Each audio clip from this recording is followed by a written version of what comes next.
उसके बाद देखते ही देखते ये धार्मिक उन्माद में बदलता जा रहा है। हालात ऐसे बन चुके हैं कि पहले प्रधानमंत्री शेख हसीना को देश छोड़कर भागना पड़ा, उसके बाद देश के चीफ जस्टिस को डराकर उन्हें भी जबरन इस्तीफा दिला दिया गया।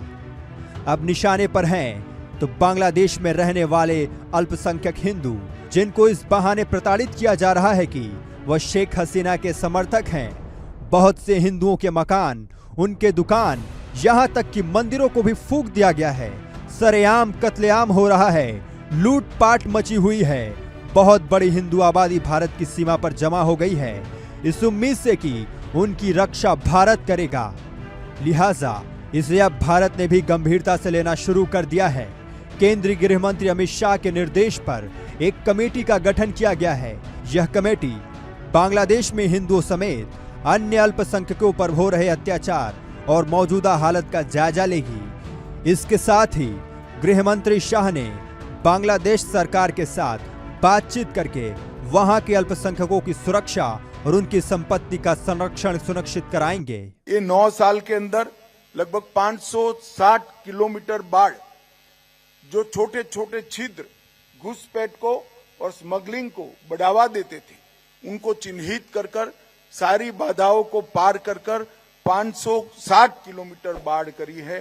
अब मैं पूरे देश को बताना चाहता हूं, सिर्फ 60 किलोमीटर के छिद्र बांग्लादेश और पाकिस्तान सीमा पर है। अगले 2 साल में पूरी सीमा सुरक्षित हो जाएगी बाढ़ से। ये नरेंद्र मोदी सरकार ने सुनिश्चित किया है। फ्लड लाइट्स 1100 किलोमीटर में फ्लड लाइट लगाए गए हैं। 542 नए बॉर्डर आउटपोस्ट बनाए गए हैं। 510 ऑब्जर्वेशन पोस्ट टावर बनाए गए हैं। पहली बार हरामी नाला के क्षेत्र में ऑब्जर्वेशन टावर बनाए गए हैं। 637 आउटपोस्ट पर बिजली कनेक्शन दिए गए हैं। पानी के कनेक्शन भी करीब 500 जगह पे दिए गए हैं और सोलर प्लांट 472 जगह पे लगाकर सीमा सुरक्षा करने वाले जवानों की सहूलियत को और सीमा सुरक्षा के लिए उपलब्धता को सुनिश्चित किया गया है। केंद्र सरकार की people inclusive border management policy ने सीमा प्रहरियों के काम को बहुत कम किया है। बांग्लादेश की यूनुस सरकार इस वक्त कट्टरपंथियों के आगे पूरी तरह झुक चुकी है। बांग्लादेश के कट्टरपंथी हिंदुओं पर जुल्म कर रहे हैं, लेकिन यूनुस सरकार संवेदना के 2 शब्द तक नहीं बोल रही है। बांग्लादेश में हिंदुओं के साथ जो हो रहा है, उसको लेकर भारत के हिंदू भड़के हुए हैं। अब भारत के हिंदू यूनुस को सत्ता से हटाने के लिए बांग्लादेश के टोटल बॉयकॉट की तैयारी कर रहे हैं। बांग्लादेश के कट्टरपंथी चाहते हैं कि हिंदू मारे भी जाएं और उफ तक न करें। कट्टरपंथियों की इस जिहादी बर्बरता के खिलाफ देश के सनातन समाज ने आंदोलन छेड़ दिया है। पूरे भारत में बांग्लादेशी विरोधी प्रदर्शन हो रहे हैं। बांग्लादेश के कट्टरपंथी अगर ये सोच रहे हैं कि बांग्लादेशी हिंदुओं को किसी का समर्थन नहीं मिलेगा, तो वो गलत हैं। ये गुस्सा, ये नाराजगी, ये विरोध प्रदर्शन केवल एक ट्रेलर है। बांग्लादेश में हिंदुओं के साथ जो हो रहे जुल्म हैं, देखकर भारतीय हिंदू इतने गुस्से में हैं कि अब वो कट्टरपंथियों की कठपुतली बन चुके यूनुस से सत्ता से छोड़ने की मांग कर रहे हैं। इसी बीच उत्तर प्रदेश के मुख्यमंत्री योगी आदित्यनाथ ने दावा किया है कि मोहम्मद अली जिन्ना की आत्मा भी बांग्लादेश में बसती है और पड़ोसी देश में हिंदुओं के खिलाफ जारी हिंसा के लिए उनकी विरासत को जिम्मेदार ठहराया है। सीएम योगी ने बहुत साफ शब्दों में कहा है कि बांग्लादेश में हिंदू बौद्ध को मारा जा रहा है, माताओं बहनों की इज्जत लूटी जा रही है। जिन्ना का जिन जब तक बांग्लादेश में रहेगा तब तक ऐसा होता रहेगा। वहां पर गरीबों और वंचितों का शोषण हो रहा है। यह पाप 1947 में देश के विभाजन के रूप में सभी के सामने आया था। उसी का बदसूरत स्वरूप बांग्लादेश के रूप में फिर से हमारे सामने है। बाबा साहेब ने 1946 में ही जनता को इसे लेकर आगाह किया था। उन्होंने कहा था कि देश का बंटवारा मत होने दीजिए, अगर यह हो गया तो आर पार की लड़ाई शुरू हो जाएगी, जो आज हमारे सामने दिख रही है। महत्व दिया होता, सामाजिक विद्वेष को आगे बढ़ाने और समाज को तोड़ने की समाज के दुश्मनों की रणनीति को सफल नहीं होने देते, ये देश कभी गुलाम नहीं होता। हमारे तीर्थ अपवित्र नहीं होते। चंद मुट्ठी भर आक्रांता आकर के भारत को पद्दलित करने का दुस्साहस नहीं कर पाते। भारत के वीर योद्धाओं ने रौंद डालते, लेकिन हमारी आपसी एकता में बाधा पैदा करने वाले लोग वे सफल रहे। और उन्हीं की जो जीन्स है वे आज भी हैं, जो जाति के नाम पर राजनीति करके सामाजिक ताने बाने को छिन्न भिन्न करने का प्रयास कर रहे हैं। दुश्मन बगल के देश में किस प्रकार का कृत्य कर रहे हैं, याद रखना। किसी को अगर गलतफहमी हो, 500 वर्ष पहले बाबर के एक सिपह सालार ने जो कुंभ अयोध्या में किया था, जो काम संभल में किया था, और जो काम आज बांग्लादेश के अंदर हो रहा है, तीनों की प्रकृति, तीनों का डीएनए एक जैसा है। गलतफहमी में मत रहना।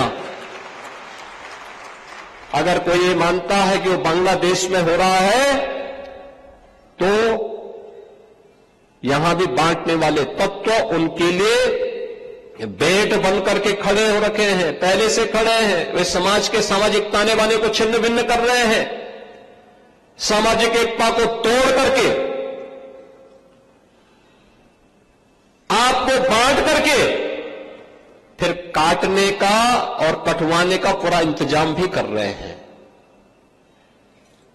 ये बांटने वाले लोग, बहुत सारे लोग तो ऐसे हैं जिन्होंने दुनिया के तमाम देशों में प्रॉपर्टी खरीद करके रखी हुई है। जहां संकट आएगा वहां भाग जाएंगे, मरने वाले मरते रहेंगे, यही करेंगे लोग। बांग्लादेश में हाहाकार मचा हुआ है।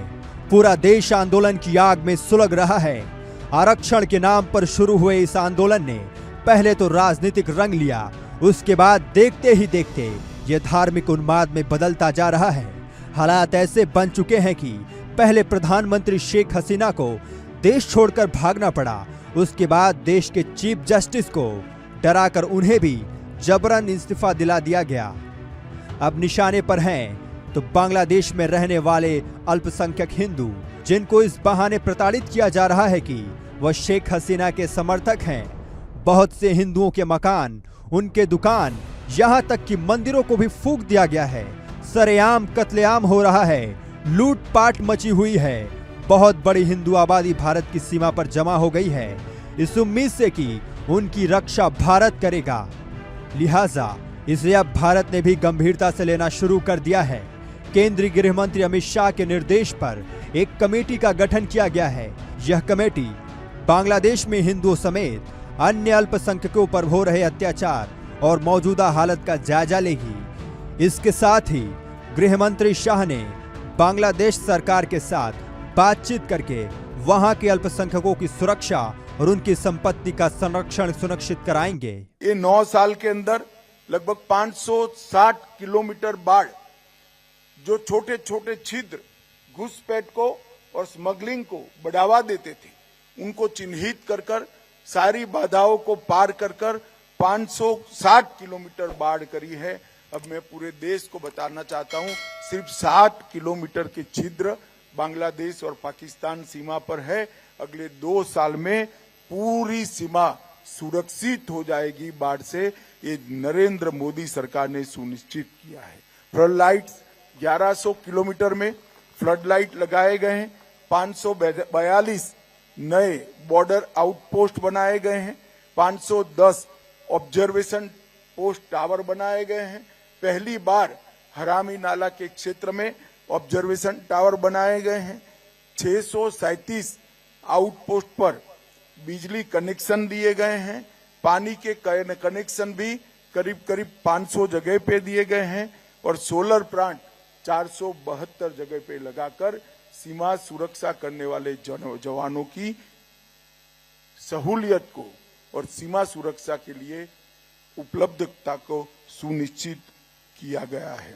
केंद्र सरकार की people inclusive border management policy ने सीमा प्रहरियों के काम को बहुत कम किया है। बांग्लादेश की यूनुस सरकार इस वक्त कट्टरपंथियों के आगे पूरी तरह झुक चुकी है।